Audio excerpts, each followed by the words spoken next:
थांबा मित्रांनो, असं नाही पहिल्यापासून बघा. नमस्कार मित्रांनो, मी ओमकार, तुमचं स्वागत आहे आपल्या अजून एक नवीन ब्लॉगमध्ये. तुम्ही विचार करत असाल मी कुठे चाललोय. राहू द्या विचार करायचं, मी आहे ना, मी सांगतो ना कुठं. कॉलेजला गेलो होतो, एक मस्तपैकी एक व्हिडिओ काढला. श्री स्वामी समर्थ मंदिर वडूज येथे पोचलो, मस्तपैकी व्हिडिओ काढला, पाया बिया पडलो. कसं आहे मंदिर कमेंटमध्ये सांग. पेपर झाल्यानंतर जेवलो.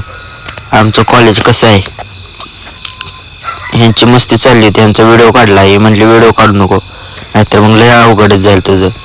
मग काय, ह्यांनी मला ब्रीडिंग हाऊसमध्ये बंद केलं राव. परत उघडलं पण लय वाईट वाटलं. असं नव्हतं व्हायला पाहिजे माझ्यासोबत. दोघांच्या पुढे माझी ताकद कमी पडली. थोड्या वेळानं आलो घरी हलून. कसं आहे, घरी हलून आल्यानंतर वाटेतच मित्र हॉटेलमध्ये बसले होते, ह्यांना पण घेतलं ब्लॉगमध्ये. तिथनं स्टिंग आणि स्प्राईट घेतलं आणि तिथून गेलो हलून. भेळ खाल्ली, मेहमानगडमध्ये बाजार केला आणि थोड्या वेळात आलो तिथून हलून. कसं वाटलं ब्लॉग कमेंटमध्ये सांगा. तुम्ही कमेंट करत नाही राहा. कसं आहे मेहमानगड.